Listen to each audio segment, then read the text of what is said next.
balancing of single rotating mass by two masses rotating in different planes. So in the previous arrangement, for balancing gives rise to a couple which tends to rock the shaft in its bearing. So in the previous case, we show that the balancing will be force the shaft to bend, right? And in case that will exert some extra force on the bearing as well, right? Therefore, in order to put the system in complete balance, two balancing masses are placed in two different planes, right? So instead of just placing one balance in that particular plane, what we are going to do now, we will place, instead of one mass, we will place two mass, but in different planes. The previous case, that is one mass which is in the same plane, but here two masses which will be in different planes.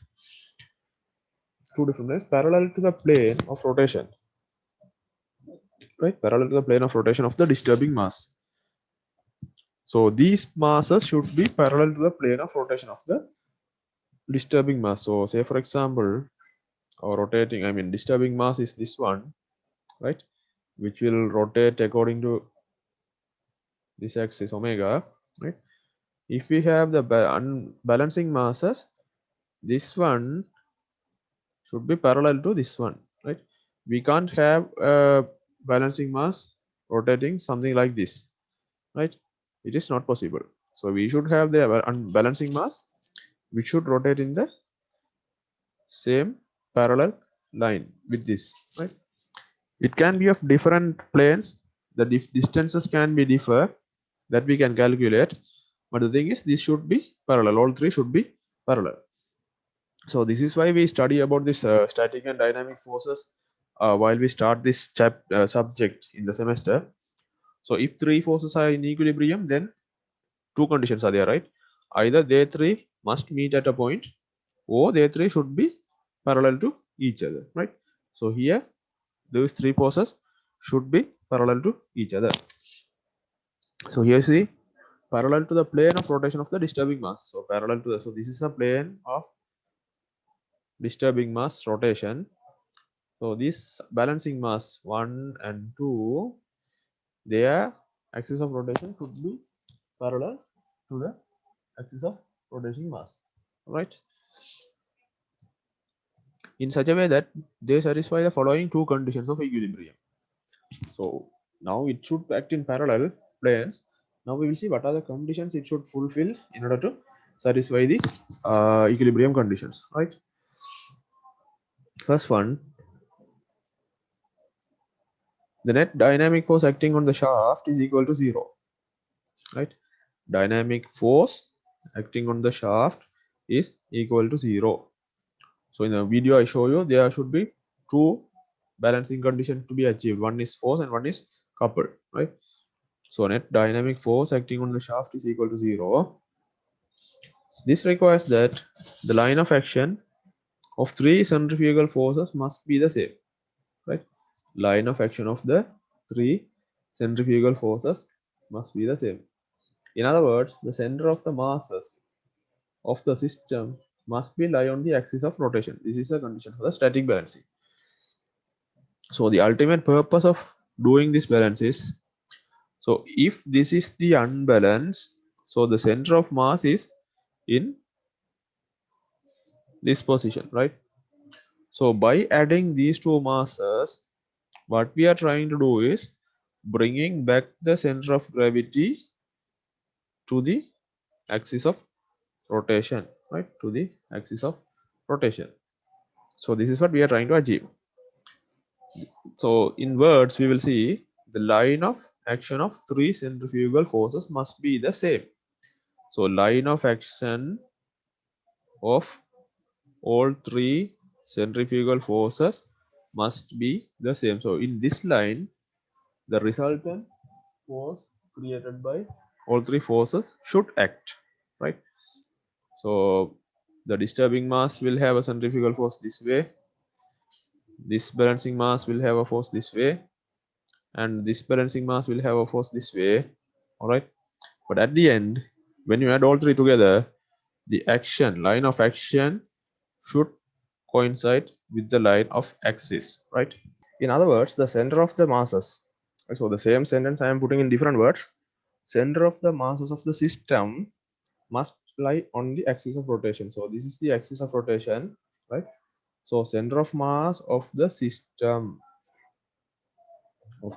you see. So this is one center of mass, this is another center of mass, and here is the third center of mass. So these three combinedly will be called as system. So the system's resultant should lie on the axis of rotation, right? This is a condition for static balancing, right? So if this condition is fulfilled, which means the center of mass or resultant is bring back to the axis of rotation, then that is in equilibrium, static equilibrium, okay? And the net couple due to the dynamic force acting on the shaft is equal to 0, right? So next thing is the couple, right? Net couple due to the dynamic forces acting on the shaft is equal to 0. So you see, so now there are three planes. One plane they are rotating, unbalanced is rotating. Another plane here, that is one balancing mass. We have another plane here, that is the second balancing mass.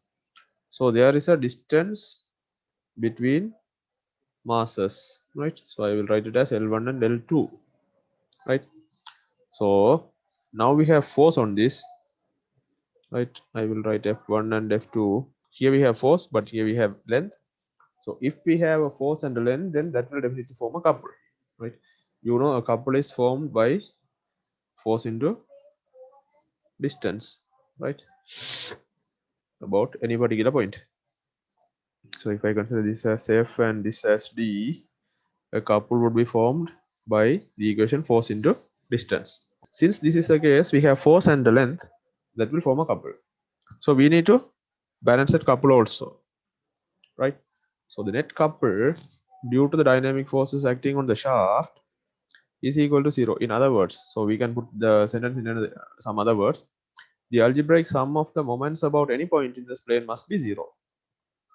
So algebraic sum of the moments about any point. So whether you take the moment about this point, or whether you take the moment about this point, or whether you take the moment about this point, doesn't matter. The algebraic sum, right? Algebraic sum, which is addition of all three, must be equal to 0, right? So this will form the couple balance, right? Balance of the couple, right? The conditions 1 and 2 together will give the dynamic balancing, right? So condition 1 is the balancing of forces, condition 2 is about the balancing of couple. So these two combine to give the condition for the dynamic balancing, right? First condition is static balancing, next condition is couple balancing. So altogether these two will give you dynamic balancing, okay? Right, so now we will see how to balance this. So now the previous slide we have seen what are the conditions to be fulfilled. Now we will see how to do that balancing. Balancing of a single rotating mass by two masses rotating in different planes, right? The following two possibilities may arise while attaching the two balancing masses, right? So there can be two possibilities. One, the plane of the disturbing mass may be in between the planes of the two balancing masses, right? So there's a possibility plane of the disturbing mass, say for example this is our disturbing mass, I will write it as D, may be in between the planes of the two balancing masses. So say for example the other two balancing masses are rotating in these two planes. So I will write B1 for balancing mass 1 and B2 for balancing mass 2. Alright. So plane of the disturbing mass, right? This is the plane of the disturbing mass, may be in between the planes of the two balancing masses. May be in between the planes of the two balancing masses. Then there is another condition also. There can be another possibility. The plane of the disturbing mass may lie on the left or right side of the two planes containing the balancing masses. So either it can be This is the disturbing mass, and these two can be balancing masses. This is also possible. Or this is our disturbing mass. These two can be the balancing masses. That one also possible, right?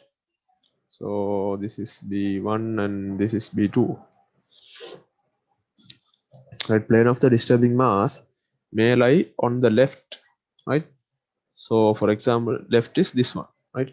So disturbing mass is on the left of the other two balancing masses, or right.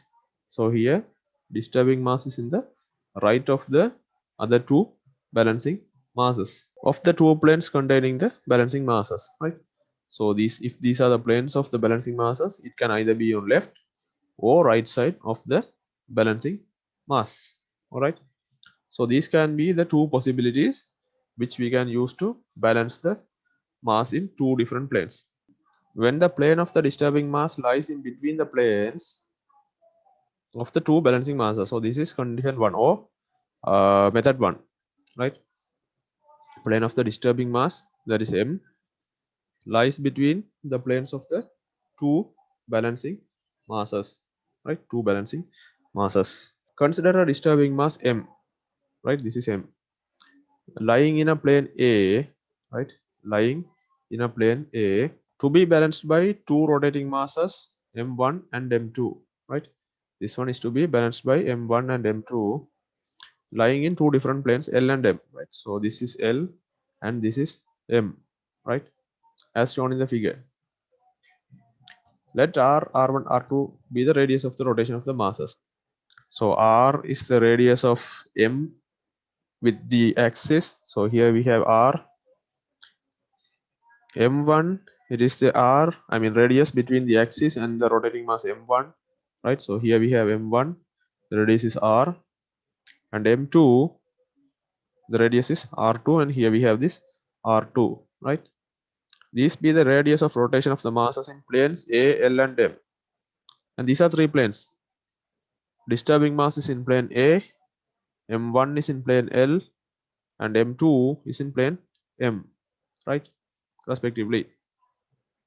And we have three more L1, L2, and L. Distance between the planes A and L, right? Distance between the plane A and L is known as L1. Distance between the planes A and M, A and M, that is L2. Distance between the planes L and M, L and M, that is L, right? So these are the few data we need to solve the problems. The masses we need, the radius we need, the length of distance between two masses we need, because we are going to use it for the couple, right? To find the couple, right? So let us see how to do that. We will balance the forces, right? First we will balance the forces. We know that the centrifugal force exerted by the mass m in the plane A, right? Here we have the mass m which is acting in plane A. The centrifugal force Fc, I will put Fc because centrifugal force Fc equal to mr omega squared, right? M, the distance is r, into omega squared, that is rotation, right? Omega, this is angular velocity, r is a distance, this one r1, and then I have Fc1, that is m1 r1 omega squared. So Fc1, centrifugal force exerted by mass 1, right? That is mass 1, m1 r1 omega squared, and the centrifugal force exerted by the mass m2, right? So m2, that is m2 into r2 into omega squared, right? Omega squared. Since the net force acting on the shaft must be equal to 0, right? So here now we found all three forces: centrifugal force by the disturbing mass, centrifugal force by balancing mass 1, and centrifugal force by balancing mass 2, right? We have found all three forces. Now we are going to put them into the equation. Since the force acting on the shaft must be equal to 0, therefore the centrifugal force on the disturbing mass must be equal to the sum of the centrifugal forces on the balancing masses. So this force exerted by disturbing mass must be equal to the sum of the centrifugal force exerted by addition of these two masses. right? Which means Fc, that is centrifugal force by disturbing mass, should be equal to the sum of centrifugal force by mass 1 plus centrifugal force by mass 2, right? So for this Fc, Fc1 and Fc2, we can substitute mr omega squared, m1 r1 omega squared, and m2 r2 omega squared. All right. So if you take this equation, we have omega squared in all three equations, so we can remove that. So at last we will have mr is equal to m1 r1 plus m2 r2, right? So this is equation number 1 to the static balancing, right? This is for static balancing. Now we will go for the balancing of the couple, right? Now in order to find the magnitude of balancing force in the plane L, right? Balancing force in the plane L, right? Here we are going to find the balancing force or the dynamic force at the bearing Q of the shaft. So in question, it can be asked in both the ways. Either plane will be given and asked the question, or else the bearing will be given and question can be asked, right? So PQ is the bearing, right? So that's why it's mentioned in both the ways. Balancing force in the plane L. So this is plane L or bearing Q, right? Or dynamic force at the bearing Q. Take moment about P, which is the point of intersection of the plane M and the axis of rotation. So now I will take moment. You can take about any point, but I will take about this point, right? About this point P, I will take moments, right?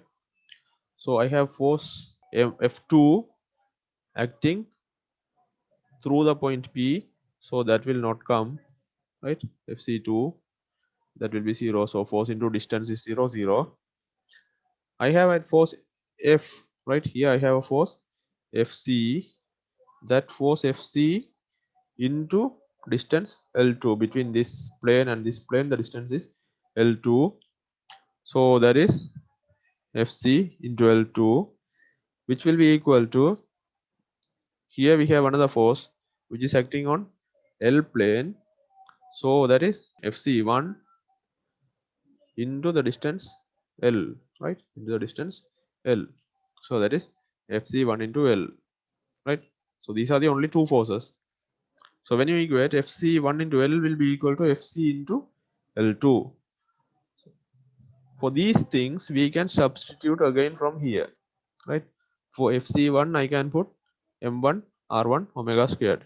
For Fc, I can put mr omega squared. When you solve this omega squared and this omega squared will be cancelled. So which will give you m1 r1 into L will be equal to mr into L2. m1 r1 into L will be equal to mr into L2. Or m1 r1 is equal to mr L2 by L. So this L has become to this place, right? So this is the condition for the balancing of the couple, right? Similarly, right? So there we have found about this P point to these two planes. Now we will take moment about any other point and we will find moment, right? So in order to find the balancing force in plane M, right? So here is our point, plane M. So in order to find this, I will take moment about this Q, right? Take moments about Q, which is the point of intersection of the plane L and the axis of rotation. Plane L and axis of rotation. So similarly, this M1, so here the force will be Fc1, here the force will be Fc, and here the force will be Fc2. So I will put this into equation again. So now I am taking about Q, right? About this point I am taking moments. This force Fc2 into length L, that is one couple. Fc2 into length L, which is acting this way. That is omega, that will definitely come. Will be equal to Fc into L1, right? Fc is acting here into this distance L1, right? Fc into L1. So instead of this Fc2 and Fc, you can substitute m2r2 omega squared, right? And for Fc, you can put mr omega squared, right? So in both the equations we have omega squared, so we can remove this omega squared. All right, so which will give you m2r2 into L, m2r2 into L will be equal to mr into L1, mr into L1, right? So this can be written, this L can be bring down, so m2r2 will be equal to mr L1 by L2, right? So now we have third equation. This is the third equation. So now we have two equations for couple and one equation for force, right? It may be noted that equation 1 represents the conditions for static balance, but in order to achieve dynamic balance, equation 2 or 3 must also be satisfied. So this is what we were discussing from the beginning. Equation 1 will satisfy only the static balancing, right? Which will satisfy the static balancing, that is only force.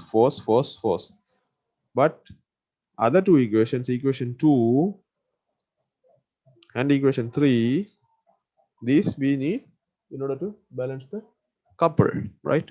In order to balance the couple, if we balance the couple and static balance, then only we can achieve the dynamic balancing, right? Then only we can achieve the dynamic balancing. So that is, if the force is not force, the disturbing balance is in one side of the balancing masses, right?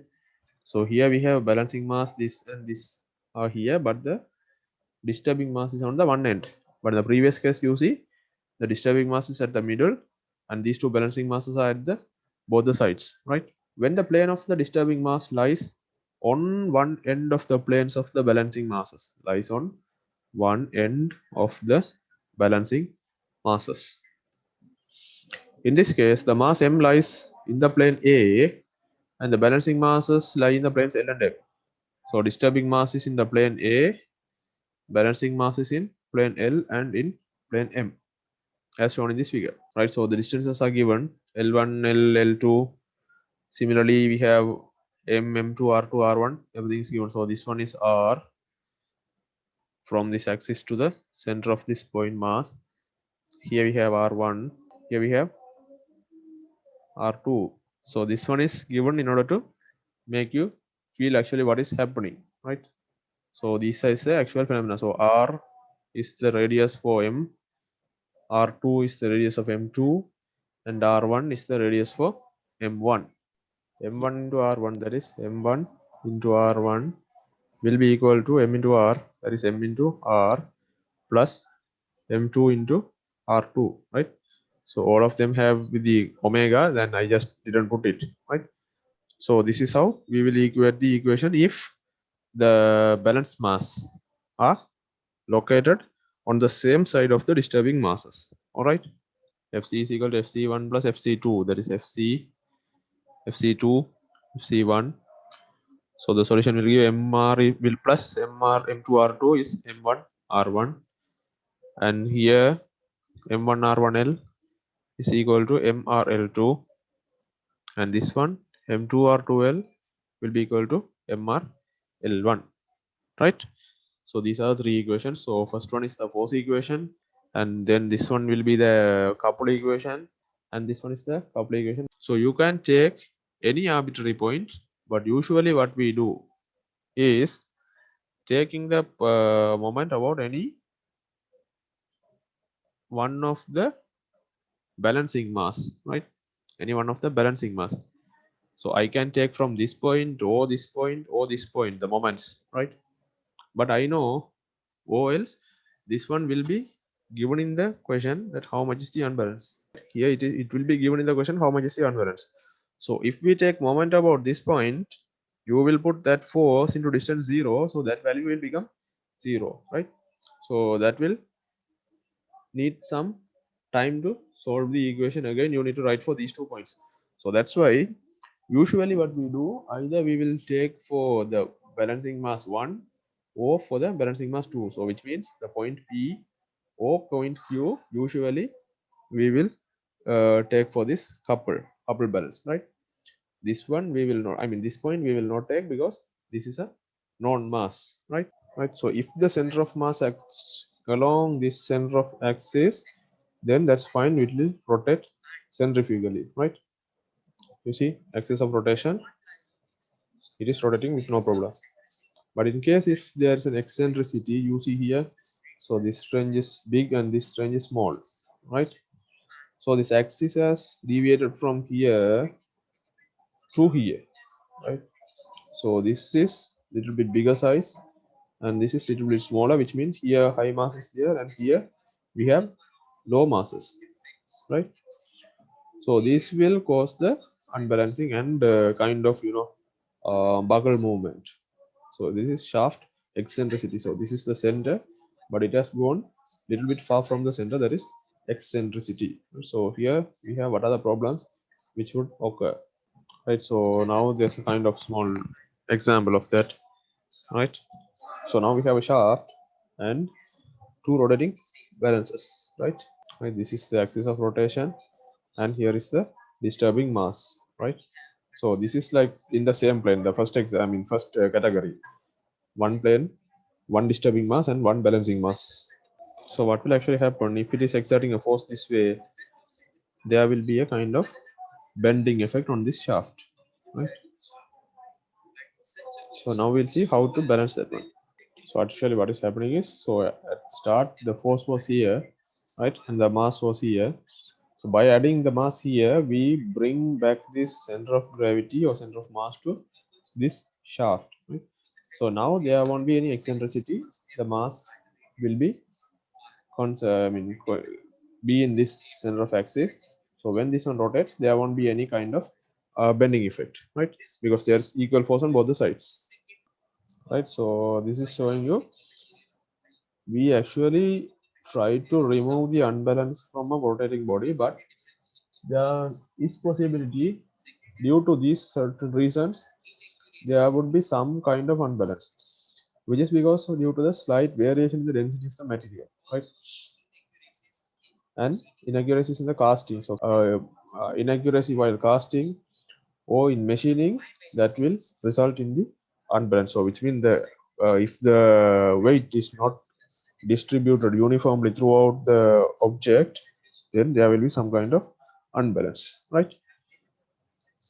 So if you take about this density, if the density is uniform throughout the body, then they would be fine. But in case if the density is varying due to maybe some slag or dust or void or air gap, then that will result in unbalance, right? A level of unbalance is acceptable at low speed, but it is completely unacceptable at high speed, because in high speed, that will bring a kind of vibration, right? But in low speed, you can simply neglect it, but still it will affect, right? But in high speed, we can't even tolerate it. As the machine get bigger and go faster, the effect of the unbalance is much more severe. So when the parts are becoming bigger and bigger, the eccentricity will also increase, the forces will be increased, the mass increase means force will increase, so which will increase the vibration as well as the sound, noise, everything, right? Yeah, why? Because if the speed, now the third one, the force caused by unbalance is square of the speed. So when the speed is increasing or angular velocity is increasing, this is squared. So if the force is actually, if the velocity is increased by 10, then here the force is increased by 100, right? Because square of 10 is 100 times. So that's why in high speeds it is not tolerable. In low speed, say for example, that is 2, right? The speed is 2 radian per second. Then it will be multiplied by square, then that will cause only 4 radian per second square. Then in that case, that will be fine. But in case if you increase the angular velocity from 2 to 10, here what will happen? This will increase from 4 to 100 because that is the square, right? So now at the start, that was the force was 4, some unit force 4 Newton. But now when you increase the speed to 10 radian per second, the force is 100, right? So that is a huge increase. So this is why the force caused by the unbalance increases with the square of the speed. So when the high speed, we don't want this one to happen, right? Therefore, if the speed is double, the force quadruples. Quadruples means into 4 times. Okay. If you multiply the speed into 2, the force will be 4 times bigger than that initial force. If the speed is triple, the force is increased by a factor of 9, right? So that is actually the square, right? Identifying and correcting the mass distribution and thus minimizing the force resultant vibration is very, very important. Here I just want to show you. So this is the actual axis. You see, this is the actual axis. Since the mass has moved a little bit this way, the axis also has shifted to this location. So the center is going to be somewhere here, right? This will cause some kind of vibration, right? This will cause some kind of vibration. All right. So this is case 2, balancing of one disturbing mass by two balancing masses in different planes. Okay.